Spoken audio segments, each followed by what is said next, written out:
Hello प्यारे बच्चों, देखो आज हम चैम्प सीरीज़ में बात करने वाले हैं practice questions of periodic table and गैसीय स्टेट। क्वेश्चंस मैंने इस तरीके से चूज़ किए हैं कि चैप्टर का लगभग पूरा पार्ट इन क्वेश्चंस के थ्रू रिवाइज हो जाए और जो जेई मेन लेवल के क्वेश्चंस हैं वही क्वेश्चन लिए गए हैं। बहुत हैवी अल्ट्रा डिफ़िकल्ट ऐसे क्वेश्चन नहीं लिए गए हैं, नॉर्मल क्वेश्चंस हैं और इसी तरह के क्वेश्चंस जेई मेन के पेपर में आते भी हैं। तो चलिए स्टार्ट करेंगे। इसमें मिक्स्ड क्वेश्चन हैं गैसीय स्टेट के भी। गैसीय state includes real gas, ideal gas और पीरियोडिक टेबल के अंदर periodic table as well as periodic properties जो हैं उनके ऊपर क्वेश्चंस यहाँ पर हैं। तो चलिए स्टार्ट करेंगे बच्चों। जैसे ये क्वेश्चन मुझे दिखाई पड़ रहा है, लैंग्वेज से गैसीय स्टेट का ही है। A gas is heated in such a way that its pressure and volume both become double.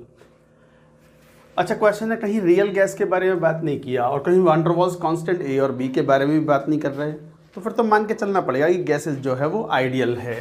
तो ऐसे में क्या बोलोगे आप कि PV is equal to nRT है, मान लीजिए, ठीक है। तो इस तरीके से हीट किया गया कि प्रेशर एंड वॉल्यूम दोनों डबल हो गए, तो 2P और ये 2V is equal to number of moles N into R। तो ये भी 40 हो गया होगा, टेम्परेचर हो गया 40 और P हो गया 2P, V हो गया 2V, ठीक है। Some of the air molecules were introduced in the container to maintain the increased volume and pressure। अच्छा, increased volume and pressure को maintain करने के लिए assuming 1/4 of the initial number of moles have been given for this purpose, what fraction of the temperature has been raised finally। अच्छा, फिर moles और मिला दिए, कितने? ओरिजिनल मोल्स का 1/4 और मिला दिए, तो इसका मतलब नया प्रेशर 2P इंटू 2V ये मेंटेन कराने के लिए मोल्स हो गए N plus 1/4 into N। 1/4 of the original moles have been added, R into नया टेम्परेचर T डैश। तो एक काम करो, ओरिजिनल इक्वेशन से डिवाइड कर दो, तो PV is equal to NR into T। जब डिवाइड करोगे तो PV से PV कैंसिल आउट हो गया, तो 4 इज इक्वल टू R से ये R कैंसिल, N से ये N कैंसिल, तो कितनी वैल्यू हो गई? 5/4 इंटू T डैश अपॉन 4। देखना कितना हुआ, दिस वैल्यू बिकम्स 4। 5/4 आ तो गया ये 5/4। यहाँ से ये T डैश की वैल्यू आ गई, देखो यहाँ पर कितना, 16/5 ऑफ T भी तो आएगा। आसान सा क्वेश्चन था। Again PV is equal to nRT पर बेस, तो 16/5 T, 16/5 times of the original value, so C is the right answer. तो ये एक आसान सवाल था, PV is equal to nRT पर बेस्ड। बताते हैं ऐसे क्वेश्चन जेई मेन में। हाँ, ये क्वेश्चन देखो थोड़ा अंडरस्टैंडिंग बेस्ड है, पीरियोडिक टेबल से रिलेटेड क्वेश्चन है। फिर प्रॉपर्टीज़ जो पढ़ते हैं हम, 4 मेन प्रॉपर्टीज़, उन पर बेस्ड क्वेश्चन है। Consider the following sequence of reaction. Reaction क्या प्रोसेसेस हैं ये? जैसे X को कन्वर्ट किया X प्लस में, तो ये आयोनाइजेशन को रिप्रेजेंट करता है I1। X प्लस को X2 प्लस में, ये I2 मतलब एंथैल्पी ऑफ आयोनाइजेशन सेकेंड, ये I3 को रिप्रेजेंट करता है अंडरस्टैंडिंग के लिए। और ये X से X माइनस मतलब electron gain enthalpy delta H Eg की बात कर रहे हैं 1, ठीक है। If the electronic configuration of the element is this, neon 3s1 sodium metal की बात कर रहे हैं ये भी ठीक है। Then which of the following order is incorrect. Incorrect बताना है, इन क्वेश्चंस में थोड़ा सावधान रहा करो। करेक्ट पूछे तो करेक्ट ही टिक मारना है, इनकरेक्ट तो इनकरेक्ट ही मारना है। हालांकि एक ही ऑप्शन करेक्ट होता है जेई मेन के पेपर में, ऑब्जेक्टिव क्वेश्चन में तो वहाँ इशू नहीं आता। मोर देन 1 करेक्ट वाले क्वेश्चन जो जेई एडवांस्ड में आते हैं वहाँ ये इशूज़ आते हैं कि करेक्ट इनकरेक्ट में एक से ज़्यादा ऑप्शन सही या गलत हो सकते हैं, तो वहाँ गड़बड़ हो जाती है। तो इनकरेक्ट है तो इनकरेक्ट ही बतलाएं, ठीक है। डेल्टा H4 का मैग्नीट्यूड, डेल्टा H4 ये रहा X से X माइनस, तो हाँ जनरली एनर्जी रिलीज होती है, सोडियम में भी एनर्जी रिलीज होती है। एनर्जी एब्जॉर्ब तो इलेक्ट्रॉन एफिनिटी जो है वो नेगेटिव केवल कहाँ होती है? नोबल गैसेस में, nitrogen in nitrogen family only, and some alkaline earth metal like beryllium magnesium, इनमें इलेक्ट्रॉन एनर्जी एब्जॉर्ब करानी पड़ती है टू ऐड द इलेक्ट्रॉन, बाकी तो रिलीज ही होती है। तो डेल्टा H4 का मैग्नीट्यूड, ठीक है, मैग्नीट्यूड डेल्टा H5, हाँ ठीक है, ये प्रोसेस अगर x है तो इसका उल्टा कर दो तो मैग्नीट्यूड तो सेम ही रहेगा ना, साइन भले ही चेंज हो जाए, तो मैग्नीट्यूड कह रहे हैं तो दिस इज ऑल राइट। नहीं टिक मत मारना, ये तो करेक्ट है।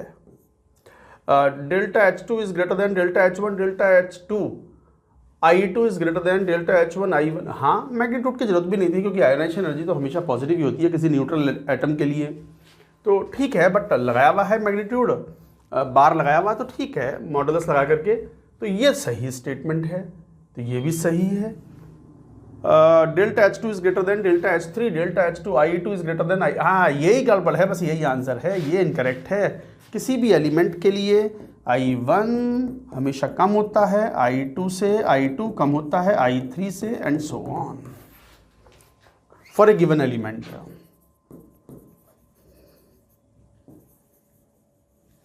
तो किसी पर्टिकुलर, अच्छा चौथा वाला भी देख लो, delta H1 and delta H6 बराबर। ऑब्वियसली एक प्रोसेस को अगर डेल्टा H1 ये है और उसका उल्टा प्रोसेस कर दो तो मैग्नीट्यूड तो बराबर ही होंगे, साइन ही तो अपोजिट होंगे, तो ये भी सही था। तो इनकरेक्ट ऑप्शन जो हुआ यही वाला हुआ, तो सी is the right answer.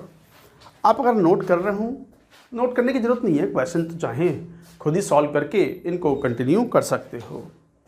Now coming to the next one, the electronegativity of hydrogen X and O are 2.1, ठीक है, 0.8, 3.5, ठीक है, Pauling scale. The nature of the compound HOX, easy question है बट बच्चों को पता होता है। ये जो X है इसकी इलेक्ट्रोनेगेटिविटी काफ़ी कम है, तो ये मेटल होगा, लाइक सोडियम या लिथियम या पोटेशियम टाइप से एटसेट्रा, इस टाइप का मेटल होगा। तो HOX की नेचर क्या होगा, जैसे NaOH हो गया ये, तो बेसिक है of course, answer is basic. वैसे एक जनरल गाइडलाइन होती है बच्चों के लिए, जैसे ये XOH है, ये यहाँ से टूटा तो ऐसे देगा, ये जब होता है जब electronegativity of X is less then electronegativity of H। Obviously metal से केस में तो ये बेस बिहेवियर हो गया, बेसिक नेचर। बट यही अगर इस तरीके से हो कि बॉन्ड ये टूटे पानी के अंदर,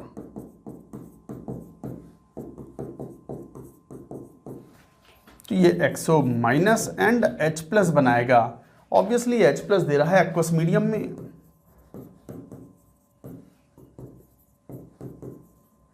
तो ये एसिडिक नेचर हो गई।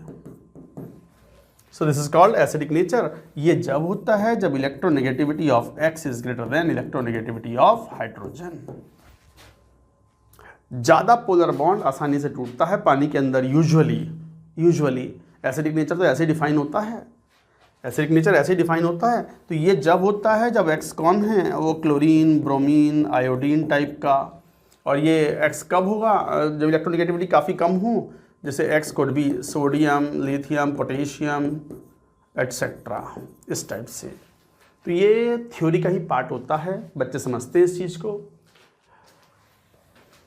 Coming to the next question, the critical constant PC, TC for methane are 45 atmosphere and 189 Kelvin. The correct statement is VC मतलब critical volume कितना होगा, B van der Waals constant, symbols have their usual meanings, कितना होगा। तो ये तो simple calculations होती हैं, आपको एक बात पता होती है कि PC का फॉर्मूला होता है A/27B², TC का फॉर्मूला होता है 8A/27RB, और VC का फॉर्मूला होता है 3B। याद है फॉर्मूले? अगर ये फार्मूले नहीं याद है तो अच्छे से याद कर लें, क्वेश्चन आएगा तो बड़ी आसानी से सॉल्व होगा। इनको डिवाइड कर लो, ये वैल्यूज़ दी हुई हैं, तो देखो A से तो ये A कैंसिल, 27 से 27 कैंसिल, एक B से ये B कैंसिल, तो फिर क्या हो गया, PC की वैल्यू है एटमॉस्फेयर और उसमें ले रहे हैं लीटर में, तो PC इज़ 45 अपॉन TC की value 189 kelvin is equal to, ये आ गया 1/B, ऊपर आ गया R/8। मुझे चाहिए B, तो ठीक है B फाइंड आउट कर लो, B आ गया तो VC भी आ ही जाएगा। तो B की वैल्यू कितनी हो गई, ये हो गई R की वैल्यू क्या ले लें, लीटर एटमॉस्फेयर में 1/12 ले लो, चलेगा। 1/12 इंटू 8 इंटू 189/45। जरा देखियो क्या वैल्यू, इसको एक काम करो 190 टाइप से ले लो, अप्रॉक्सीमेशन चलता है, इतना तो चल जाता है। तो 12×96 100, 100 के आसपास हो गया, ये 96 ही ले लो चलो। और ये 5 9 45 5 या 15 38 9 चौक 36 4 के आसपास 100, इसे 100 मान लो, 0.04 के आसपास। अप्रॉक्सीमेट वैल्यू व्हाट, लीटर पर मोल, लीटर में कैलकुलेशन हो रही हैं, तो इसका मतलब बी की वैल्यू ये आ गई। तो कौन सा ऑप्शन सही है? अच्छा वीसी भी पूछा है, तो वीसी कितना हुआ? वीसी इज इक्वल टू 3 भी होता है, तो 3 इंटू 0.04 4 12.12 लीटर, ये वैल्यू आ गई। क्रिटिकल वॉल्यूम ये भी लीटर पर मोल में ही होता है, लीटर पर मोल, मोलर वॉल्यूम होता है वीसी। नहीं, वीसी तो कहीं मैच नहीं कर रहा। बी की वैल्यू 0.04, ए की ऑप्शन सही होना चाहिए, तो B is the right answer. Formula based question है, इजी क्वेश्चंस हैं। Coming to the next one. अच्छा ये देखो जरा, the electron affinity of F is less than Cl and ionization energy of F is greater than Cl, बिल्कुल सही बात है। Then which of the following compound is possible. देखो ध्यान दो, जनरली इलेक्ट्रॉन एफिनिटी और आयोनाइजेशन एनर्जी का average जो है वही इलेक्ट्रोनेगेटिविटी होता है in Mulliken's scale. In general electronegativity is going to decide the who will carry the negative charge and who will carry the positive charge, and you know very well that fluorine is the most electronegative element in the entire periodic table. तो fluorine अगर most electronegative element है तो it does not want to carry the positive charge, ये हमेशा negative charge कैरी करेगा compounds के अंदर। तो इसका मतलब FCl पे पॉजिटिव चार्ज नहीं, F पर नेगेटिव चार्ज, Cl पर पॉजिटिव चार्ज, हाँ ये सही है।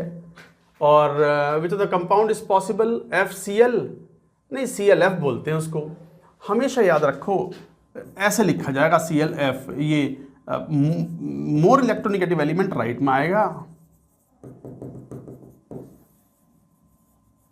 एंड लेस इलेक्ट्रोनेगेटिव एलिमेंट पहले आएगा। जब तो आप सोडियम क्लोराइड लिखते हो मेरे भैया, आप Cl सोडियम थोड़ी लिखते हो, ऐसे थोड़ी लिखते हो। तो more electronegative element will come later, less electronegative element will come first. तो FCl भी गलत है, और ClF2 वो तो कंपाउंड ही नहीं है कुछ। I think the answer is B, it's a simple one. तो fluorine will carry negative charge, partial negative charge, and chlorine will carry the partial positive charge, and of course the bond between them is a partial, it is a polar covalent bond. This is polar covalent bond.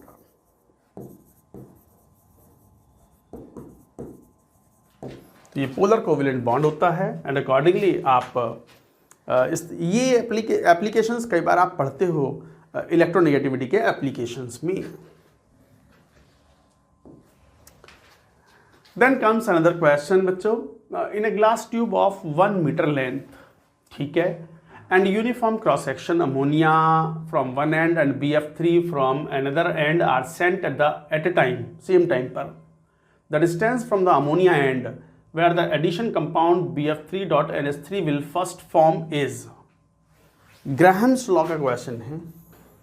जैसे ये एक tube है, glass tube, 1 metre length, मतलब centimetre में answer है तो 100 centimetre की length हो गई। एक तरफ से अमोनिया को इंट्रोड्यूस करवाया और दूसरी तरफ से BF3 को, और क्वेश्चन कह रहा है कि अमोनिया और BF3 रिएक्शन करेंगे, तो करेंगे ये आपको पता है, NH, ये H, ये लोन पेयर डोनेट कर देता है BF3 को, ये एक एडिशन प्रोडक्ट बनता है, इसे बोलते हैं adduct.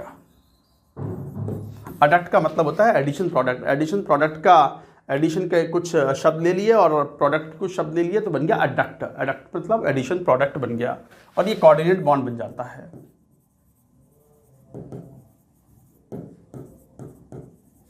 So this is coordinate bond.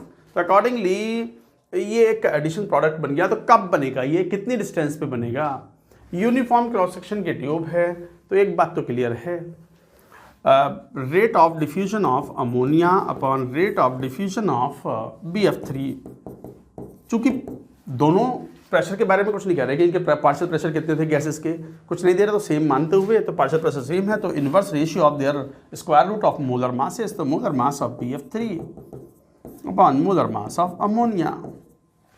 अच्छा ये रेट ऑफ डिफ्यूजन क्या होगा, डिस्टेंस ट्रेवल्ड, भाई वॉल्यूम कितना कवर हुआ, तो वॉल्यूम ऑफ अमोनिया इफ्यूज्ड, और वॉल्यूम क्या होता है, distance travelled by ammonia into cross sectional area of capillary tube, distance travelled by BF3 into area. ये वॉल्यूम है, वॉल्यूम कवर्ड या volume expanded is equal to square root BF3, boron 11 और fluorine 19 दुनिया 19 या 57 और 11 68 68 अपॉन अमोनिया 17 चौका। Data बड़ा आसान है, 2:1 का रेशियो आ गया। इसका मतलब अमोनिया और BF3 2:1, तो अमोनिया डबल ट्रेवल करेगा मतलब 2:1 के रेशियो में 66.67 इज द राइट आंसर। तो distance of ammonia travelled upon distance of BF3 travelled 2:1, तो इसका मतलब टोटल डिस्टेंस का 2/3 of 100 centimetre will be the distance from ammonia and, जो कि वैल्यू आ जाएगी कितना 200/6 3 66.67 सेंटीमीटर। अच्छा सवाल है ये। अच्छा एक बात ध्यान दो, कभी कभी क्वेश्चंस थोड़ा सा इसमें ऑल्टरेशन ये कर सकता है कि पार्शियल प्रेशर भी सेम ना दे, तो फिर कैसे करेंगे।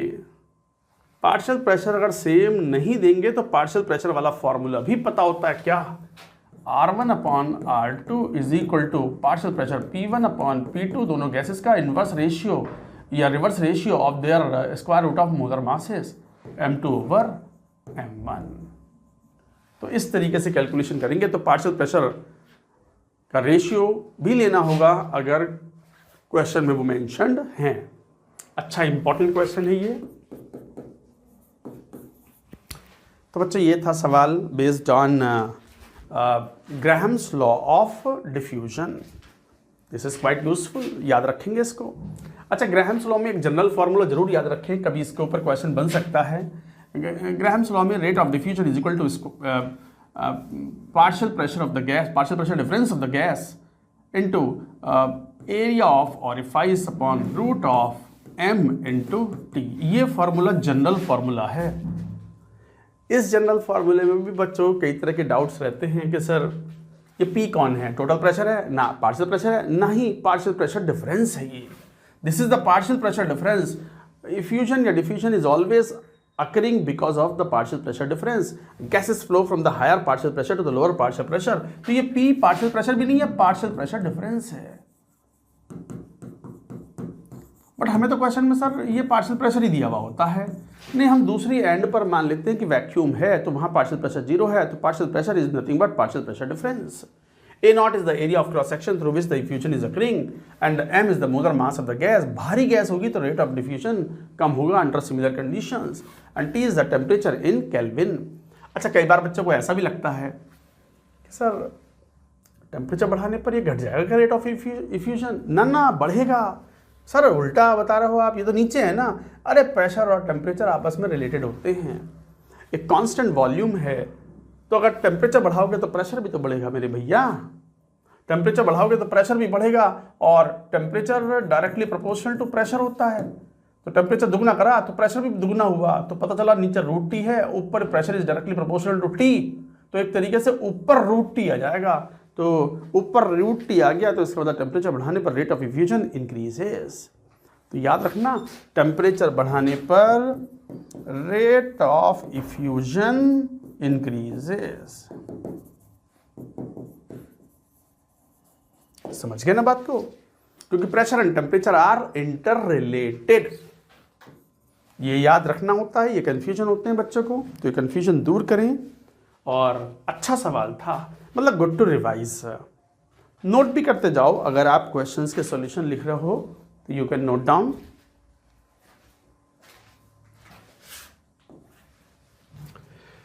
Then comes another question, periodic table का क्वेश्चन है। इलेक्ट्रॉनिक कॉन्फ़िगरेशन आप दिखलाई पड़ रहे हैं। The ground state electronic configuration of the elements U, V, W, X, Y, ये कुछ 5 एलिमेंट्स हैं। These symbols do not have any chemical significance. अच्छा देख ही लो, 1s2 2s2 2p3 नाइट्रोजन है, 1:2 2 P6 3s1 सोडियम हो गया। इससे क्या है, मेरी फैमिलियरिटी बढ़ जाती है एलिमेंट्स के प्रति, तो उनकी प्रॉपर्टीज़ को मतलब दिमाग में लाने में कम टाइम लगता है। मेरे साथ ऐसा होता है, आपके साथ भी मुझे पक्का विश्वास है ऐसा होता होगा। 1:2 2 P6 3s2 3p2 silicon. Atomic number से देख लो, 2 2 4 6 4 10 2 12 2 14, और ये हो गया D3D5 मैंगनीज। मुझे दिखाई पड़ रहा है ना 3D5 4s2 कॉन्फ़िगरेशन जो होता है वो मैंगनीज का है। 1:2 2 P6 3s2 3p10 P6, ये तो नोबल गैस है। 2 2 4 6 4 10 2 12 6 18 10 28 2 30 36 आर्गन क्रिप्टॉन यही हो ना, बिल्कुल। हीलियम, नियॉन, आर्गन, क्रिप्टॉन हो गया। आप क्वेश्चन देखो कितना आसान लगेगा। Determine which sequence of the element satisfy the following statements. Element forms a carbonate that is not decomposed by the heating. हालांकि ये क्वेश्चन पूरी आपकी क्वालिटेटिव एनालिसिस या और भी जो प्रॉपर्टीज़ हैं वो भी अच्छे से पता होनी चाहिए, then you will be able to solve this question. Element forms a carbonate which is not decomposed by heating. साफ दिखाई पड़ता है, क्रिप्टॉन हो नहीं सकता। मैंगनीज कार्बोनेट अगर बनेगा तो डिकम्पोज हो जाएंगे, सब डिकम्पोज हो जाते हैं। सोडियम कार्बोनेट हीट करने पर डिकम्पोज नहीं होता। Na2CO3 थर्मली स्टेबल है, हालांकि केमिकल बॉन्डिंग में सिखाते हैं in Fajans rule is extremely important for JEE point of view, JEE main point of view. तो हीट करोगे नो डिकम्पोजिशन। तो ये बात पता होती है बच्चों को, नहीं पता होती है तो आप सीखें। तो इसका मतलब पहला वाला ये सोडियम होना चाहिए, तो V. Element is most likely to form coloured ionic compounds. देखो कलर्ड आयनिक कंपाउंड्स में डी ब्लॉक के मेटल्स या डी एंड एफ ब्लॉक के कंपाउंड्स कलर्ड होते हैं, और डी ब्लैक कौन दिखाई पड़ रहा है, एक्स, तो it should be x. Manganese के कंपाउंड्स कलर्ड होते हैं, KMnO4 है डीपली कलर्ड है, इस तरीके से। Element has the largest atomic radius. Usually noble gas has the largest radius, तो नोबल गैस कौन, वाई। उसके बाद element forms only acidic oxide. Only acidic oxide मतलब नाइट्रोजन के ऑक्साइड N2O, NO, ये तो न्यूट्रल ही बनते हैं। सोडियम हमेशा बेसिक बनाएगा। सिलिकॉन के ऑक्साइड जो हैं वो, हाँ, सिलिकॉन का SiO2 बनता है और वो एसिडिक है, तो सिलिकॉन ही है ये, W।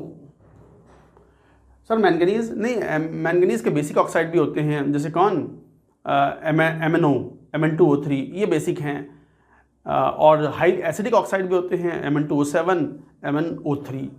तो मैंगनीज तो लाइन से ऑक्साइड बनाता है भाई, MnO, Mn2O3, MnO2, Mn2O7, बीच में एक और MnO3। ये दोनों एसिडिक हैं, ये दोनों बेसिक हैं, एंड दिस इज न्यूट्रल।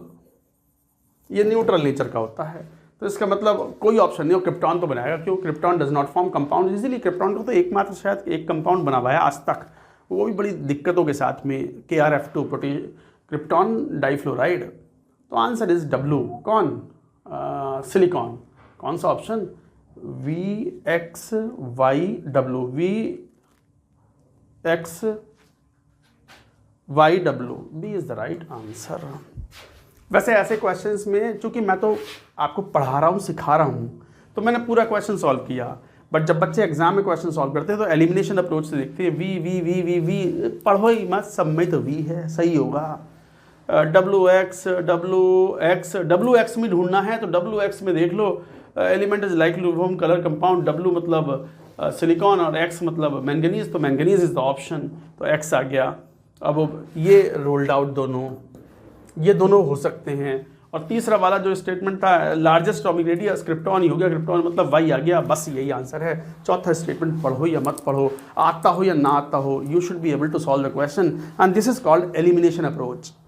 कई बार एलिमिनेशन अप्रोच से भी क्वेश्चन सॉल्व होते हैं, खासकर इस तरह के ऑप्शंस वाले क्वेश्चंस में एलिमिनेशन अप्रोच अप्लाई कर सकते हो। पूरा क्वेश्चन का सोल्यूशन ना भी आता हो, आधे क्वेश्चन के सोल्यूशन से वो प्रॉपरली मैच कर रहा हो, तो 4 में से 3 ऑप्शन हट जाते हैं आसानी से, और कई बार 2 ऑप्शन भी हट जाते हैं, तो फिर रिस्क लेना बनता है। अगर मान लो कभी ऐसा हो जाए कि सर तुक्का कहाँ तक भिड़ा लें, तो तुक्के का तो देखो ऐसा है यार कि बिल्कुल ही कुछ ना हो तो ब्लफ नहीं मारना चाहिए। बट फिर भी अगर 4 में से 2 ऑप्शन बिल्कुल एलिमिनेट हों और 2 में डाउट हो तो फिर रिस्क ले लेना चाहिए, इतना रिस्क तो चलता है। ठीक है, तो ये अच्छा सवाल था पीरियोडिक टेबल का, based on the properties and electronic configuration. तो इस तरीके से ये बात ध्यान में रखेंगे। Now moving to the next one, PV curve at the constant temperature is shown below T1 and T2 in Kelvin R। ठीक है, वॉल्यूम वर्सेस प्रेशर है और ये प्रेशर घट रहा है तो वॉल्यूम घट रहा है, तो बॉयल्स लॉ दिखाई पड़ रहा है ये, तो बॉयल्स लॉ है ये, तो दिस इज बॉयल्स लॉ। अब टेम्परेचर कह रहे हैं कितना होगा T1 T2, देखो डेटा तो कुछ दिया नहीं प्रेशर वॉल्यूम का, टेम्परेचर एग्जैक्टली तो कैलकुलेट नहीं कर सकते, बट ये तो बता ही सकते हैं ना कौन बड़ा कौन छोटा है, तो उसके बेसिस पर अगर देख लें तो इक्वेशन होती है। इन सारे क्वेश्चंस का आंसर PV = nRT से आता है। मान लो एक पर्टिकुलर प्रेशर ले लो, देखें एक पर्टिकुलर प्रेशर पर प्रेशर फिक्स कर दिया, नंबर ऑफ मोल्स तो कांस्टेंट है ही, R तो है ही कांस्टेंट, और ऊपर वाले टेम्परेचर का वॉल्यूम ज़्यादा है, तो वॉल्यूम ज़्यादा है ऊपर T2 वाले का, तो वॉल्यूम ज़्यादा है तो टेम्परेचर भी ज़्यादा होगा, तो T2 is greater than T1। तो इसका मतलब पहला कम आना चाहिए, T1 T2 टेम्परेचर पूछ रहे हैं ना रेस्पेक्टिवली, 500 250 9 250 500, हाँ ये हो सकता है, 300 150 ज़्यादा कम नहीं हो सकता, कम ज़्यादा हो सकता है, बराबर बराबर वो भी नहीं हो सकते। तो क्वेश्चन इस तरीके से सॉल्व करेंगे। Numerically we can not solve the question, logically we can say that T2 is greater than T1 and accordingly the answer is matching with this requirement is option B.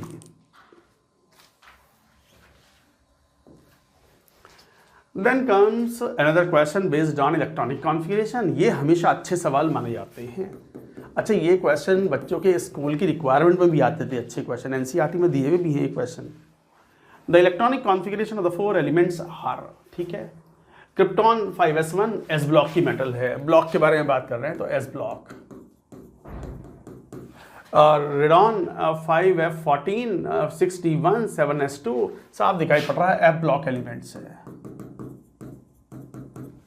Fully filled F block हो गया। F block का electronic configuration general बड़ा important होता है, outer electronic configuration n-2 F0 से लेकर के 14 तक, और n-1 D 0 से लेके 1, 0 या 1 दो ही ऑप्शन होते हैं, एंड ns2, ये इलेक्ट्रॉनिक कॉन्फ़िगरेशन होता है। तो F ब्लॉक के अंदर आ गया 3d10 4s2 4p, p में भराया आखिरी इलेक्ट्रॉन तो p ब्लॉक हो गया, और आर्गन 3d6 4s2 d में भर रहे हैं तो ये तो आयरन ही है, दिखाई पड़ रहा है, तो ये d ब्लॉक हो गया। तो d p s and f चारों ब्लॉक ले लिए। आओ ऑप्शन पे, first shows variable oxidation state, नहीं एल्कली मेटल्स S ब्लॉक है, तो S ब्लॉक में ये एल्कली मेटल है, तो इनका ऑक्सीडेशन स्टेट हमेशा +1 ही होगा, तो ये तो गलत हो गया। हमें क्या बताना है, ट्रू फॉल्स। तो पहला फॉल्स है, फॉल्स सब में ही फॉल्स है, तो पहला स्टेटमेंट दो या मत दो, ना आता हो या ना आता हो जरूरत ही नहीं है। Second is A D block element, ये भी गलत हो गया, F ब्लॉक है भाई। The compound formed between first and third is covalent, first मतलब अरे तो एल्कली मेटल है, और एल्कली मेटल भी 5वें पीरियड का है, तो इसका मतलब कौन सा हो गया, रुबीडियम हो गया। तो रुबीडियम के सारे कंपाउंड्स आयनिक होते हैं, तो कोवेलेंट तो हो ही नहीं सकते। और थर्ड कौन है, पी ब्लॉक का भी कौन, हेलोजन है, ये हेलोजन भी कौन सी है, argon 3d10 4s2 4p5 bromine हो गया, तो RbBr, तो ये तो आयनिक कंपाउंड होगा, तो कोवेलेंट हो नहीं सकता। Rubidium never forms covalent compound.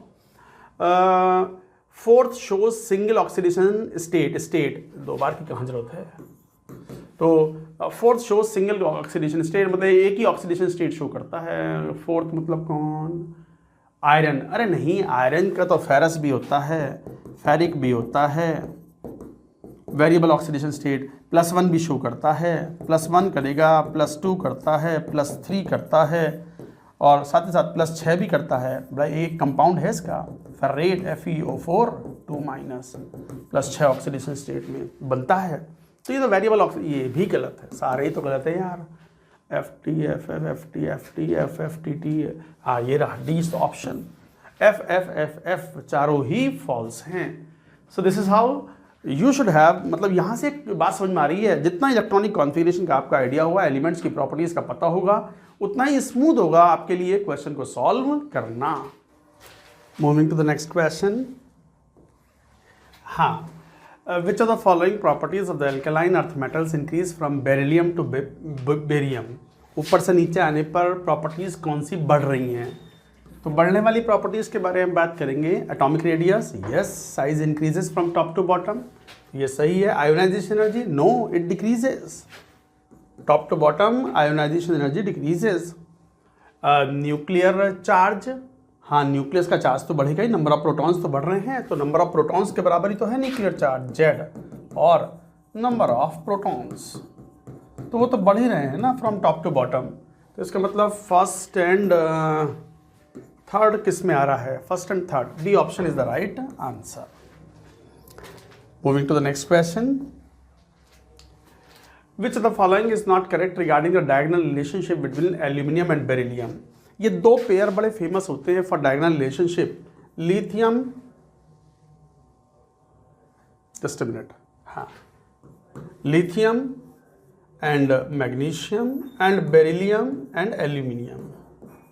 ये दो पेयर बहुत फेमस होते हैं फॉर डायगोनल रिलेशनशिप। लिथियम के काफ़ी कंपाउंड्स की प्रॉपर्टीज़ काफ़ी कुछ मैग्नीशियम जैसी होती है, और बेरिलियम के most of the compounds properties are similar to that of aluminium, and that is due to the same ionic potential. Ionic potential मतलब चार्ज अपॉन साइज का जो रेशियो है लगभग सिमिलर होता है, इसलिए ये डायगोनल रिलेशनशिप शो करते हैं। तो which of the following is not correct? Not correct पूछा है तो इस बात का ध्यान देना। Oxides of both are amphoteric, हाँ बिल्कुल, beryllium oxide and aluminium oxide both are amphoteric. Al2O3 and BO दोनों एम्फोटेरिक हैं। एम्फोटेरिक है तो इनकी रिएक्शंस भी इंपॉर्टेंट होती हैं, जैसे ये HCl से रिएक्शन करेगा तो AlCl3 बना लेगा, और ये अगर NaOH में डिजॉल्व होगा तो बनाएगा Na2AlO2, सोडियम मेटा एलिमिनेट, और ये अगर HCl से रिएक्शन करेगा तो बनाएगा BeCl2 का सॉल्यूशन, और ये अगर NaOH से डिजॉल्व होगा तो ये भी सोडियम बेराइलेट बना लेगा। बिल्कुल सिमिलर बिहेवियर है। तो both are amphoteric, yes. Carbides of both produce same gas in hydrolysis, yes. ये भी Al4C3 ये कार्बाइड है, और ये BeC2, इसके अंदर भी B2C आएगा। यहाँ भी कार्बाइड, ये मिथेनाइड आयन है, और यहाँ भी अगर ध्यान से देखो तो C4- आयन है। आप इनका हाइड्रोलिसिस कराओगे तो मिथेनाइड है तो मीथेन गैस इवॉल्व होगी। तो यस, सेम गैस इवॉल्व होती है, यस सेम गैस इवॉल्व होती है, both are called methanides. Hydrides of both are electron deficient covalent compounds, hydrides of both are electron deficient, हाँ बिल्कुल, BH2 बनता है और वो पॉलीमरिक स्ट्रक्चर बनाता है। ऐसी AlH3 का पॉलीमरिक स्ट्रक्चर बनता है। जैसे ये स्ट्रक्चर तो पता भी होती है बच्चों को, B, ये H, हाइड्रोजन अगर ब्रिज हो रहा है तो 3 सेंटर 2 इलेक्ट्रॉन, जिसे बनाना बॉन्ड भी बोलते हैं। हालांकि ये वेज एंड डैश डायग्राम है, बिकॉज जो रिंग्स हैं वो परपेंडिकुलर प्लेन्स में होती है, पहली रिंग और दूसरी रिंग इस टाइप से। हालांकि केमिकल बॉन्डिंग में स्ट्रक्चर को बताते हैं इस टाइप से। तो ये भी सही है, both show 3 centre 2 electron bonds. This point will come in more better way in chemical bonding, but statement wise this is correct. So hydrides of both are electron deficient and covalent compounds. Yes, covalent compounds. Both show +2 oxidation state in their compound. नहीं, beryllium shows +2 oxidation state, जबकि aluminium का हमेशा +3 ही show करता है। Aluminium variable oxidation state show नहीं करता, और alkaline earth metal तो हमेशा +2 ही शो करती है। तो यही गलत है, क्वेश्चन ने पूछा था नॉट करेक्ट, तो डी इज ऑप्शन, बाकी तो सब सही हैं। अच्छा क्वेश्चन है ये, प्रॉपर्टीज वाइज एलिमेंट्स के, कंपाउंड्स की। Coming to the next question, the ionization energy of sodium is given 495 kilojoule per mole. How much of the energy is needed to convert atoms present in 2.3 gram of sodium into sodium ions? ठीक है, तो process है sodium gas को sodium ion में convert करना है, तो इसके लिए 495 किलो जूल पर मोल है। बट हमें 2.3 मिलीग्राम के लिए करना है, तो मोल्स कितने होगा सोडियम के? 2.3 मिलीग्राम, मिली मतलब 10⁻³ ग्राम अपॉन 23, 10⁻⁻4 मोल। तो how much of energy is needed? तो बड़ा आसान है, तो एनर्जी नीडेड कितना हुआ for this purpose is equal to, पर मोल चाहिए 495 किलो जूल, तो फिर 10⁻⁻4 मोल से मल्टीप्लाई कर दियो, इतने किलो जूल चाहिए। जूल में कन्वर्ट करना है तो एक काम करो, 1000 से और मल्टीप्लाई कर दो तो 49.5 जूल ही आ गया बस। B is the right answer. So this is how you can find out. और देखो, lattice energy of the lithium halide is in the following order. Lattice energy क्या होती है? Lattice energy is directly proportional to Q1, Q2 and inversely proportional to the internuclear distance R। दो charges हैं ionic compound में, cation anion, उनके बीच की internuclear distance ये हो गई R, और Q1, Q2 इनके चार्ज का प्रोडक्ट है। अच्छा, Q1, Q2 तो सेम ही है, क्योंकि यहाँ लिथियम हो या फ्लोराइड आयन हो, कोई सा भी हैलाइड आयन हो और लिथियम आयन हो, चार्ज का प्रोडक्ट तो सेम है, ये तो सेम ही हो गया। तो इसका मतलब comparison will be done on the basis of the internuclear distance. Size जितना कम होगा लैटिस एनर्जी उतनी ज़्यादा होगी।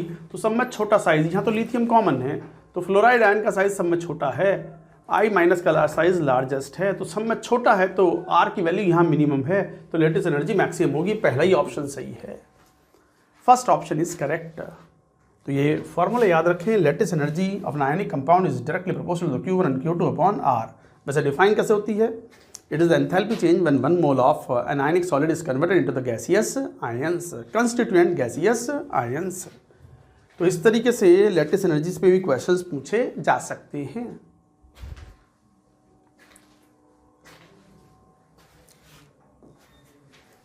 Now coming to the next, ये देखो, Van der Waals equation for the gas is stated as P is equal to nRT upon V minus NV minus A N upon V का square. ये Van der Waals equation है, बिल्कुल ठीक बात है, ये उसी का फॉर्म है, P plus a n square upon V square V minus n b is equal to nRT, ये उसी का फॉर्म है, उसी का फॉर्म है ये, ठीक है। This equation reduces the perfect equation. ये परफेक्ट गैस इक्वेशन कब होगी? ये परफेक्ट इक्वेशन जब होगी, जब आप अगर ध्यान से देखो तो जो हमने थ्योरी ब्रशअप पढ़ा है उसमें बताया भी है, 4 केसेस बड़े इंपॉर्टेंट होते हैं, और उसमें जो तीसरा केस होता है आइडियल गैस कंडीशंस कब होती है, रियल गैस आइडियल जैसा बिहेवियर कब करती है? जब टेम्परेचर हाई हो और प्रेशर लो हो। तो टेम्परेचर हाई होता है तो इंटरमॉलिक्यूलर फोर्सेस इग्नोरेबल होते हैं, तो ए वाला term A upon b n square we can ignore, और प्रेशर काफ़ी लो होता है तो मॉलिक्यूल्स काफ़ी दूर दूर होते हैं, वॉल्यूम ज़्यादा होता है, तो फिर ऐसे में जो साइज ऑफ द मॉलिक्यूल है it becomes insignificant and both the terms can be ignored in such conditions. तो P V is equal to nRT। It applies when the temperature is high and pressure is low. कहाँ है? Temperature is sufficiently high and pressure is low.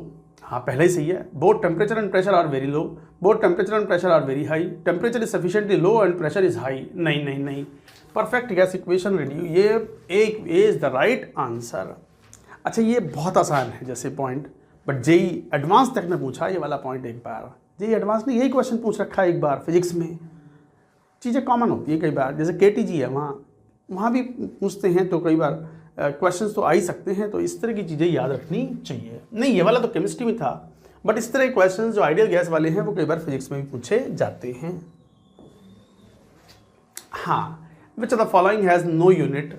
Dimension less कौन होता है? Electronegativity, यही answer है। Electron gain enthalpy, ये तो kilo joule पर मोल और किलो कैलोरी पर मोल में मेजर करते हो। It is the amount of the energy released when 1 mole of gaseous atoms are converted to the gaseous ions by addition of electron। तो energy release हो गई, वो एंथैल्पी चेंज हो गई, वो आयनेशन एंथैल्पी, ये भी एंथैल्पी भी किलो जूल पर मोल या किलो कैलोरी पर मोल में होगी। एटॉमिक रेडियस वो एंगस्ट्रॉम में और पिकोमीटर में हम मेजर करते हैं, तो ये सब तो डायमेंशन लेस है। इलेक्ट्रोनेगेटिविटी डायमेंशन लेस टर्म है, ये डायमेंशन नहीं होती, क्यों? It is a tendency of an atom to pull the shared pair of electron towards itself। In a chemical bond की प्रॉपर्टी है और एक रिलेटिव टेंडेंसी है, इसकी कोई यूनिट डायमेंशन नहीं होती। तो this is the answer, you should remember. हाँ, पीरियोडिक टेबल का एक और question, an element belongs to third period and group 13। Third period का है और ग्रुप 13 का है, तो एल्यूमिनियम ही तो हुआ, ठीक है। Of the periodic table which of the following properties will be shown by the element? Bad conductor of electricity, नहीं, एल्यूमिनियम के तो तार, वायर बड़ी कॉमनली इस्तेमाल किए जाते हैं, केबल्स के अंदर एल्यूमिनियम यूज़ करते हैं, तो एल्यूमिनियम की electrical conductivity is quite good. ये तो गलत हो गया। लिक्विड एंड मेटालिक, नहीं, aluminium is solid under room condition, metallic है of course. Solid and metallic, हाँ ये सही है। सॉलिड एंड नॉन मेटालिक, नहीं बस। हालांकि ये क्वेश्चन तो अगर 9th-10th के क्लास में भी आ जाए तो बच्चे सॉल्व कर देंगे, सिंपल क्वेश्चन है। बट जेईई मेन में सिंपल क्वेश्चन नहीं आते, ऐसा किसने कहा? तो क्वेश्चन हमने बिल्कुल इस तरीके से लिए हैं जो जेईई मेन में जिस तरह क्वेश्चंस पूछे जाते हैं फ्रॉम इनऑर्गेनिक केमिस्ट्री। इनऑर्गेनिक मतलब पीरियोडिक टेबल इनऑर्गेनिक का पार्ट है। How many of the following are isoelectronic species? Isoelectronic का मतलब जहाँ पर नंबर ऑफ इलेक्ट्रॉन सेम हो। तो जैसे ऑक्साइड आयन 10 इलेक्ट्रॉन, सोडियम में भी 10 इलेक्ट्रॉन। सर 10 क्यों? सोडियम एटम में 11 होते हैं और सोडियम प्लस की बात कर रहे हैं, 1 इलेक्ट्रॉन लूज़ कर दिया तो 10 ही बचे। मैग्नीशियम में 12 थे, 2 लूज़ कर दिए तो 10 इलेक्ट्रॉन बचे। एल्यूमिनियम में 13 होते हैं, क्लोरीन में 17 होते हैं, फ्लोराइड आयन में 9 और 1 10 हो गए, नियॉन हीलियम 10 में भी 10 हैं, आर्गन में 18 हैं, क्लोराइड आयन में क्लोरीन में होते हैं 17 और 1 और आ गए 18, और लिथियम प्लस में 2 ही रह गए। तो how many of the following are isoelectronic species? ये आइसो इलेक्ट्रॉनिक हैं,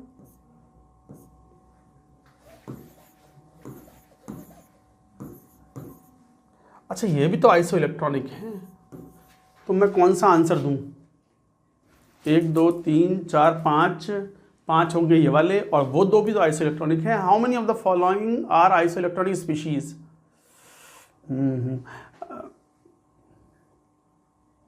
ऐसा कर दो, maximum number of electronic species are, बल्कि ऐसे पूछो आइसो इलेक्ट्रॉनिक के मैक्सिमम नंबर लिख दो। हाँ, maximum number of electronic species जो हैं वो कौन सी हैं? तो वो ये वाले हैं, और वो 5 हो गए, 1 2 3 4 5, तो आंसर 5। वो एक्चुअली कहना यही चाह रहा है कि ये 10 इलेक्ट्रॉन वाले टोटल स्पीशीज़ कितने हैं, तो वो बतला दें, तो बस आंसर हो गया 5। इस तरीके से क्वेश्चन कई बार परफेक्ट नहीं होता, बट आपको क्वेश्चन की मंशा जान करके, उसकी इंटेंशन समझ के हमें कई बार सॉल्व करना चाहिए। तो आइसो इलेक्ट्रॉनिक स्पीशीज़ वो जिसमें नंबर ऑफ इलेक्ट्रॉन्स सेम हों। हालांकि इसके ऊपर कई बार जेईई मेन, जेईई एडवांस में क्वेश्चन आया हुआ है, आसानी है सब ये।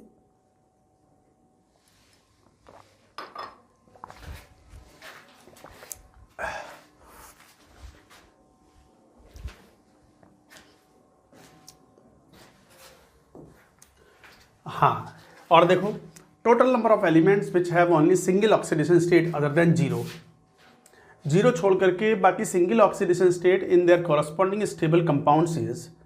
बिल्कुल जेईई में आया हुआ क्वेश्चन है, एग्जाम्पल थोड़े चेंज किए गए हैं। सिंगल ऑक्सीडेशन स्टेट मतलब फिक्स्ड ऑक्सीडेशन स्टेट, 0 छोड़ करके, तो कैल्शियम यस हमेशा +2, बेरिलियम हमेशा +2, फ्लोरीन हमेशा -1, जिंक हमेशा +2, बेरिलियम हमेशा +2, एल्यूमिनियम हमेशा +3, स्ट्रॉन्शियम हमेशा +2। क्यों? Alkali metals, alkaline earth metals, zinc, aluminium, scandium, they never show the variable oxidation states. हाँ, gallium it shows +1 +3 commonly show करता है, लेड +2 +4 शो करता है। तो इसका मतलब ये सारे आंसर हो गए जो फिक्स्ड ऑक्सीडेशन स्टेट शो करते हैं। 1 2 3 4 5 6 7 हो गया, 7, आंसर इज 7। तो इस तरीके से, तो एक बात याद रखें, फिक्स्ड ऑक्सीडेशन स्टेट वाले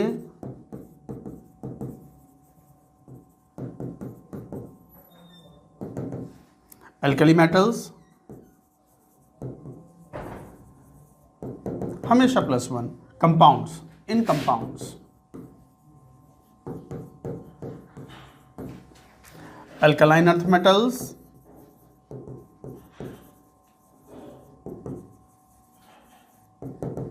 +2, scandium and aluminium +3, zinc cadmium +2। ये वेरिएबल शो नहीं करते, तो ये फिक्स्ड ऑक्सीडेशन स्टेट वाले कुछ कंपाउंड्स हैं, you should remember. And fluorine हमेशा -1। Other than 0 they can exist in this oxidation state. तो ये याद रखें, कई बार इसके ऊपर क्वेश्चंस पूछे गए हैं, पूछे जाते हैं रेगुलरली। नेक्स्ट क्वेश्चन देखो, हाँ, ionization values, ionization energy values of aluminium to aluminium plus, इसका मतलब मोनोकैटायन बना रहे हैं, तो ये I1 की बात कर रहे हैं, तो ये I1 है, ठीक है। And delta H for aluminium से एल्यूमिनियम 3+, तो देखो एल्यूमिनियम से एल्यूमिनियम प्लस बनाओ, एल्यूमिनियम 2+, एल्यूमिनियम 3+, और ये डायरेक्टली बनाओ। तो एल्यूमिनियम से एल्यूमिनियम 3+ में 5140 किलो जूल पर मोल है, मतलब 1 मोल के लिए, और ये है एल्यूमिनियम से एल्यूमिनियम प्लस 577.5 किलो जूल, ठीक है। If second and third ionization energies, तो ये I2 हो गया और ये I3 हो गया, ठीक है।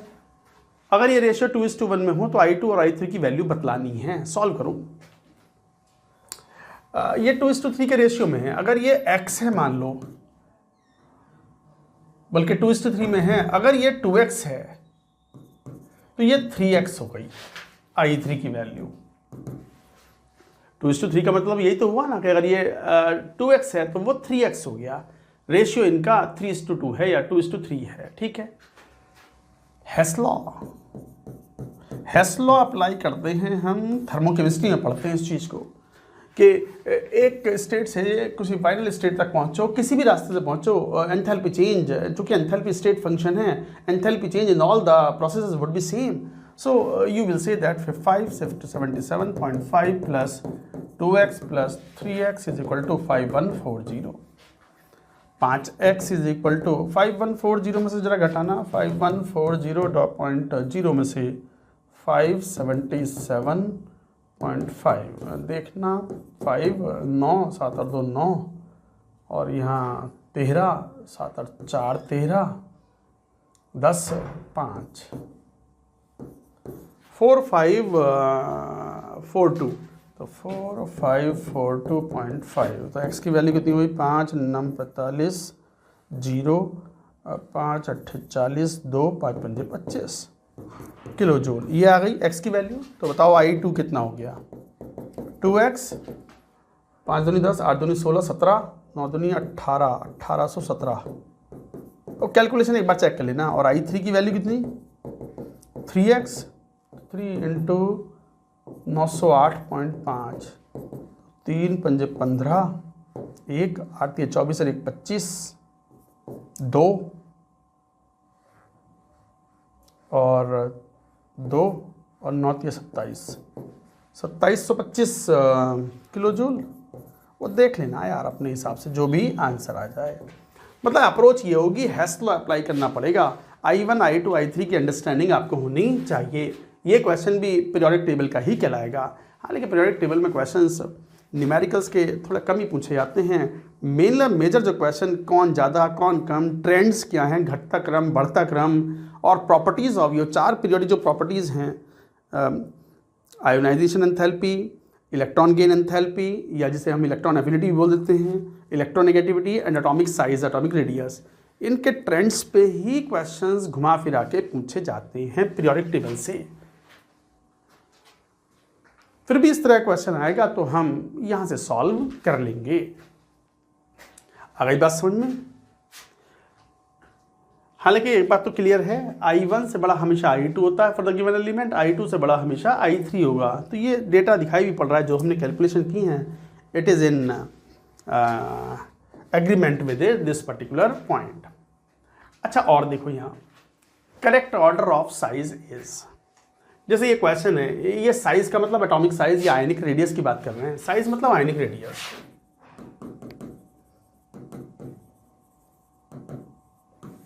तो correct order of size is, अगर हमें बताना हो oxide ion, sulphide ion, chloride ion, fluoride ion, तो ज़रा एक बात ध्यान से देखो, कंपेयर करें तो करें कैसे। जैसे अगर आप ध्यान से देखो तो oxide ion, fluoride ion, fluoride के नीचे क्लोराइड है और ये सल्फाइड आयन है। ये बड़ा अच्छा सवाल भी है। जैसे ये दोनों आइसो इलेक्ट्रॉनिक हैं,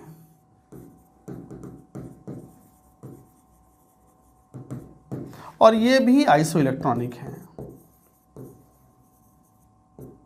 और आइसो इलेक्ट्रॉनिक में अगर कंपैरिजन करना हो, आइसो इलेक्ट्रॉनिक आयन में कंपैरिजन करना हो तो एक तरीके से ये बोलते हैं कि Z/E जिसका ज़्यादा, साइज उसका कम। तो इसका मतलब ऑक्साइड आयन फ्लोराइड आयन में तो मैं कंपेयर कर सकता हूँ। Z/E की वैल्यू कितनी है? Z/E की वैल्यू यहाँ ऑक्सीजन में है, ऑक्साइड आयन में Z मतलब एटॉमिक नंबर, मतलब नंबर ऑफ प्रोटॉन्स कितने थे? 8 अपॉन टोटल इलेक्ट्रॉन्स कितने हो गए? 10, और यहाँ आता है 9/10। तो इसका मतलब छोटा साइज किसका हुआ? फ्लोराइड आयन का। तो फ्लोराइड आयन से बड़ा हुआ oxide ion. On similar logic यहाँ पे टोटल नंबर ऑफ इलेक्ट्रॉन्स 18 है और 16/18 और ये 17/18 Z/E रेशियो। तो Z/E जितना ज़्यादा होगा तो Z जितना ज़्यादा होगा, न्यूक्लियस का फोर्स ऑफ अट्रैक्शन ज़्यादा होगा तो साइज छोटा होगा। तो यहाँ भी क्लियर है कि क्लोराइड आयन छोटा है सल्फाइड आयन से। तो ये तरीका हुआ कंपैरिजन का। तो फ्लोराइड ऑक्साइड में कोई इशू नहीं, क्लोराइड सल्फाइड में कोई इशू नहीं। क्यों? क्योंकि आइसो इलेक्ट्रॉनिक आयंस हैं, और आइसो इलेक्ट्रॉनिक आयंस में साइज का जो कंपैरिजन होता है it is done on the basis of Z/E ratio, जैसे मैंने बताया अभी लॉजिक वाइज। अब बात आती है कि क्लोराइड थर्ड पीरियड का है, ऑक्साइड सेकंड पीरियड का है, तो कंपेयर कैसे करें? तो भाई सेकंड और थर्ड पीरियड में अच्छा खासा साइज का डिफरेंस होता है। आइसो इलेक्ट्रॉनिक आयंस में साइज का डिफरेंस बहुत लार्ज नहीं होता। क्लोराइड आयन फ्लोराइड से अच्छा खासा बड़ा है, ऑक्साइड आयन फ्लोराइड से थोड़ा सा बड़ा है, तो chloride ion will be larger than और बिगर देन ऑक्साइड आयन। तो आंसर ये हो गया, answer would be F- oxide ion, chloride ion, sulphide ion. ये है इंक्रीजिंग ऑर्डर ऑफ साइज। फिर एक बार सुन लो लॉजिक। सर फ्लोराइड ऑक्साइड को कंपेयर कर लिया, समझ में आ गई बात। क्लोराइड सल्फाइड को भी ऑर्डर कंपेयर कर लिया, आइसो इलेक्ट्रॉनिक आयंस के बेसिस पर आ गई बात समझ में। बट सर आपने ये कैसे कंपेयर किया क्लोराइड आयन और ऑक्साइड आयन को? ध्यान दो, फ्लोराइड आयन सेकंड पीरियड का है, क्लोराइड आयन थर्ड पीरियड का है। एक पीरियड का डिफरेंस होने पर साइज अच्छा खासा बढ़ जाता है। ऑक्साइड आयन थोड़ा सा ही बढ़ा है फ्लोराइड आयन से, but chloride ion fluoride ion से अच्छा खासा बड़ा है, तो chloride ion will be larger than oxide ion. And yes, it is verified experimentally. Experimental data जो आता है आयनों का साइज का, उससे वेरीफाइड है। और क्वेश्चन सॉल्व करने के लिए एक्सपेरिमेंटल डेटा तो कहाँ से लाओगे तुम? ऐसा थोड़ी यही काम बचा है क्या पूरी पीरियोडिक टेबल में? सब आयनों का, सब एटम्स का, सब कैटायनों का हम रेडियस याद कर रहे हैं, 212 पिकोमीटर, 212.5 पिकोमीटर, यही काम बचा है क्या? ये ऐसे नहीं। क्वेश्चन तो लॉजिक बेस्ड होते हैं, रैंडम नहीं आते। कभी कभार एक आध क्वेश्चन 10 सालों में रैंडम आ गया अचानक से, डेटा बेस्ड, फैक्ट वाइज, तो उसके बेसिस पर आप अपनी एनर्जी सारी की सारी डेटा रटने में थोड़ी लगा दोगे। लॉजिकली चलोगे जिससे मेजॉरिटी ऑफ द क्वेश्चन आपके सॉल्व होते हों, and that ensures the good rank and good selection, good IIT, good NIT you get in your exams. तो कुल मिलाकर के ये एक अच्छा इंपॉर्टेंट क्वेश्चन है, लॉजिकल क्वेश्चन है। मैं तो कहूँगा कि इस क्वेश्चन को अच्छे से समझें, और जो बात मैंने पढ़ाई है जरूरत पड़े तो 2 बार सुने क्या बोला गया है, and it will help you understanding the concepts.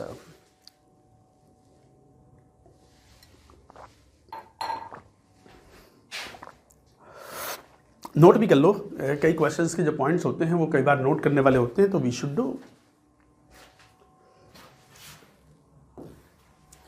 हाँ देखो एक और question, what mass of O2 can be filled in a 1 litre vessel eight 1 atmosphere and 300 kelvin if compressibility factor of gas is given in given condition is 0.8।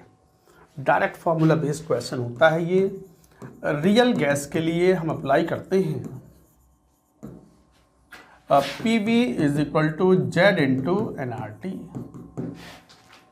तो फॉर्मूले में value put कर लो। Pressure कितना दिया हुआ है 1 atmosphere into volume 1 litre, Z की value oxygen है 0.8 into moles of oxygen we can find out. R की वैल्यू 1/12 दी है, litre atmosphere mole -1 kelvin -1 into temperature is given कितना 300 केल्विन। 12 से ये 25 बार कैंसिल आउट हो गया, तो इसका मतलब 25 इंटू 8 मतलब कितना हो गया, 2.5 8 दूनी 16 4 20 हो गया। तो moles of O2 is equal to 1/20 moles. तो फिर मोल्स क्या होते हैं, mass of O2 upon molar mass of O2। तो मास ऑफ O2 कितना भरा गया होगा उस वेसल के अंदर जिसकी कैपेसिटी 1 लीटर है at 1 atmosphere pressure and 300 kelvin, when the compressibility factor is given 0.8। तो ये कितना हो गया, दिस इज 32/20, 4 पंजे 20, 4 अट्ठे 32, 5 3 0 5 6 30, 1.6 ग्राम, दैट्स इट, यही आंसर है। नहीं, आइडियल गैस इक्वेशन नहीं लगाई हमने, आइडियल गैस इक्वेशन को मॉडिफाई किया था फॉर द रियल गैस, क्योंकि O2 में compressibility factor is not 1, so the gas is behaving real gas है ये। तो ये रियल गैस का बिहेवियर है, इस तरीके से हम ये बात कहते हैं। मैं फिर याद दिला दूं, रियल गैस के क्वेश्चंस थोड़े ज़्यादा पूछे जाते हैं, चाहे वो जेई मेन हो चाहे वो जेई एडवांस्ड हो। You should be careful and you should understand them properly. आ गई बात समझ में? तो इस तरीके से क्वेश्चंस को हम सॉल्व करते हैं। बाकी केटीजी पर क्वेश्चन, ग्राहम्स लॉ पे क्वेश्चंस, केटीजी फिजिक्स में भी कॉमन होता है, जिसमें वो जो वेलोसिटी है, 3 तरह की वेलोसिटी, उनके ऊपर क्वेश्चंस पूछे जाते हैं। कई बार उनका रेशियो ही पूछ लेते हैं, कई बार आते सब सिंपल ही हैं। जेई मेन टफ क्वेश्चन पे नहीं करता, क्वेश्चन के पेपर केमिस्ट्री में खासकर तो आसान होते हैं, मैथ्स में तो फिर भी थोड़ा सा क्वेश्चन अच्छे पूछते हैं। वो यही कारण है, टॉपर्स जो बच्चे होते हैं फुल में से फुल मार्क ले आते हैं, वो सेंटम मारते हैं, सेंटम फुल 100%। और नीट में भी आजकल यही होता है, नीट में भी बच्चों के 720 में से 720 आजकल आ जाते हैं, 700 के ऊपर खूब सारे बच्चों के नंबर होते हैं, 716 नंबर भी आ रहे हैं, 715 नंबर भी आ रहे हैं। मान लो एक क्वेश्चन गलत हो गया किसी कारण से, तो पता चला उस पर भी 8-8 6-6 स्टूडेंट्स रहते हैं। तो ये स्थिति है, पेपर आसान होने पर ऐसा होता है। वैसे आइडियली जो बच्चा अच्छे से पढ़ाई करता है, मेहनत करता है, कोचिंग इंस्ट्रक्शंस प्रॉपरली फॉलो कर रहा है, प्रॉपरली कोच्ड है, मेहनत की है, एनर्जी लगाई है, वो कभी नहीं चाहता कि पेपर बहुत डैम इजी आ जाए। बहुत डैम इजी पेपर होने पर बस वो दिक्कत ये आती है कि जिसने नई पढ़ाई की वो भी उसके लिए भी पूरा पेपर डूएबल है, और जिसने मेहनत की है, जम के पढ़ाई की है, वो और मेहनत हैवी क्वेश्चंस कर सकता था उतने टाइम में, उसके लिए भी कंप्लीटली डूएबल है। तो डिफरेंशिएशन तो क्रिएट ही नहीं हो पाया ना, मतलब डिफरेंशिएट हो ही नहीं पा रहे दो बच्चे कि भाई हम कौन अच्छा बच्चा है। अच्छा बच्चा हमारे लिए अच्छा बच्चा मतलब जिसने मेहनत करके पढ़ाई की है, और कौन एवरेज बच्चा है।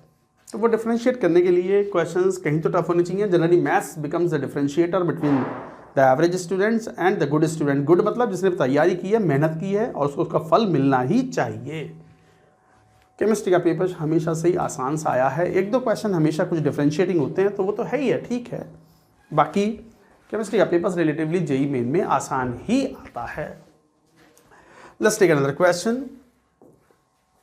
हाँ देखो, ये क्वेश्चन है, at a given temperature T, gases like neon, argon, xenon and krypton are found to deviate from the ideal gas behavior. Their equation of the state, इसका मतलब ये रियल गैस है, और क्या दिया हुआ है, P is equal to RT upon V minus B, ठीक है, एट टेम्परेचर T।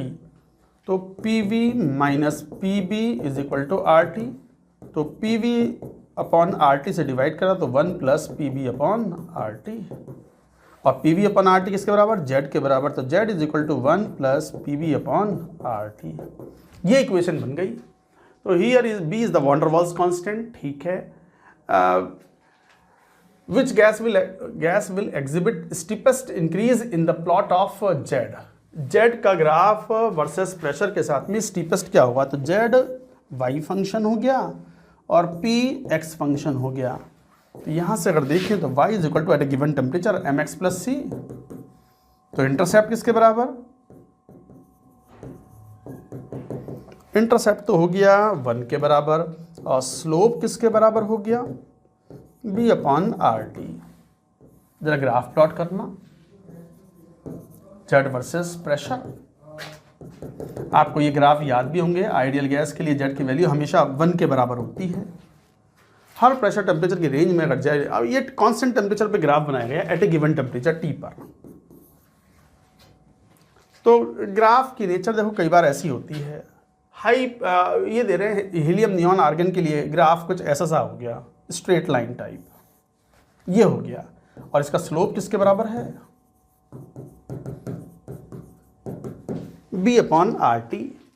अब जरा स्लोप देखो, b अपॉन आर टी है। अच्छा, R T eight a given temperature है, अलग अलग गैसेस के लिए b की वैल्यू अलग अलग होगी।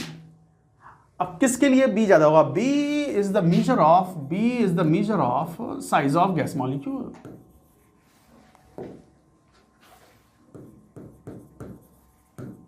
Size of B is the measure of the size of the gas molecule. ये एक जनरल मेजर है और जनरली हम इसका फॉर्मूला भी लिखते हैं 4 times of molar volume of the gas, तो Na into 4/3 pi r cube. तो ये साइज को रिप्रेजेंट करता है, radius of the gas molecule. ये एक जनरल आइडिया है। तो ऐसे में साफ दिखाई पड़ता है कि साइज के बेसिस पर helium, neon, argon, krypton, xenon is largest in size.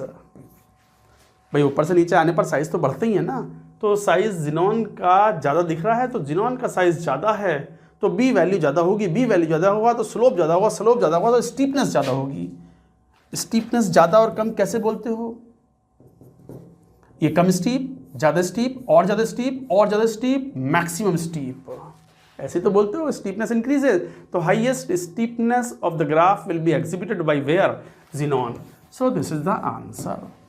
वैसे एक बात थोड़ा ध्यान रखेंगे कि ये जो वॉन डर वाल्स कांस्टेंट ए और बी हैं, इनके ऊपर क्वेश्चंस कई बार पूछे जाते हैं। इनकी physical significance that is always important. A is the measure of attractive forces between the molecules, और उसके लिए करेक्शन टर्म हम अप्लाई करते हैं प्रेशर में। और जनरली मोलर मास ज़्यादा होगा among the non polar molecule, तो ए की वैल्यू ज़्यादा होगी। ए की वैल्यू लोएस्ट है फॉर हीलियम।